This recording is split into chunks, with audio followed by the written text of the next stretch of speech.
Os ministros do Supremo Tribunal Federal podem voltar a julgar 2 processos relacionados ao caso do menino Sean Goldman, levado aos Estados Unidos pelo pai biológico.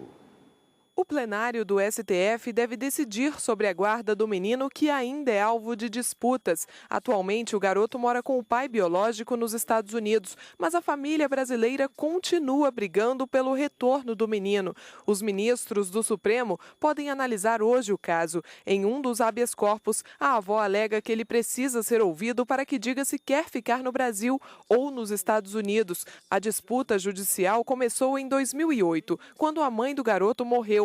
Ele chegou a morar no Brasil durante quase 5 anos. Depois do falecimento, o pai do menino entrou na justiça pedindo a guarda. Os avós maternos e o padrasto também queriam um menino por perto. O relator dos 2 processos é o ministro Marco Aurélio.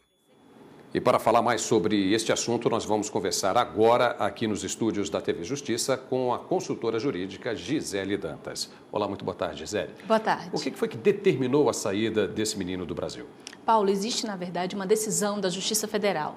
Tanto a Justiça Federal de primeira instância quanto segunda instância determinou que o menor ele fosse entregue ao pai para residir com ele nos Estados Unidos.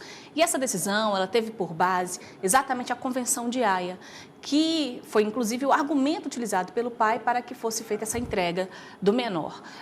O pai argumentou que a permanência do menor no Brasil foi feita sem autorização dele, e isso acabava por contrariar o que está previsto na própria convenção, que caracterizava essa conduta como um sequestro de menor. E com essa situação, ele obteve na justiça uma determinação para que o menor fosse realmente entregue a ele e com isso pudesse residir com o mesmo no exterior, que é da onde ele teria vindo. Tá certo. Isso foi uma briga, né, muito grande aqui no Brasil. Agora, por que o caso veio parar no Supremo Tribunal Federal?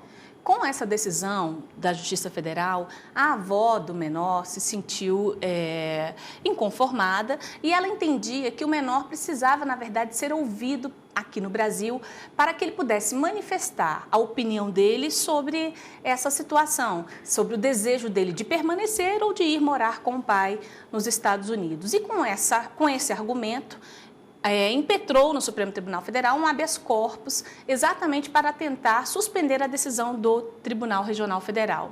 No entanto, quando esse habeas corpus chegou ao Supremo Tribunal Federal, na época o ministro Gilmar Mendes, que era o presidente da Suprema Corte, acabou por negar seguimento ao habeas corpus. Ele sequer foi analisado, nem a liminar e nem o mérito. Então, com isso, houve a interposição de um agravo regimental. Esse agravo regimental está na pauta de julgamentos da sessão de hoje à tarde. Muito bem. Na pauta constam 2 processos. O outro trata de quê? O outro também é um habeas corpus, que também foi impetrado pela avó do menor. Neste outro habeas corpus, ele foi impetrado por volta de 2009, e aí ela também argumentava, diante da determinação da Justiça Federal da entrega do menor de imediato, ela argumentava que havia necessidade de que suspendesse essa decisão para que ele pudesse efetivamente ser ouvido. O ministro Marco Aurélio, na ocasião, deferiu a liminar, suspendeu a decisão da Justiça Federal, mas logo em seguida houve a impetração de mais outros 2 instrumentos. Foram 2 mandados de segurança que foram impetrados, um pela Advocacia Geral da União e outro pelo pai biológico do menor. Nesse mandado de segurança, o ministro Gilmar Mendes, ele concedeu uma liminar, suspendendo a decisão anterior do ministro Marco Aurélio. Com essa situação, restabeleceu-se a decisão do Tribunal Regional Federal, permitindo então que o menor fosse entregue aos Estados Unidos na companhia do pai.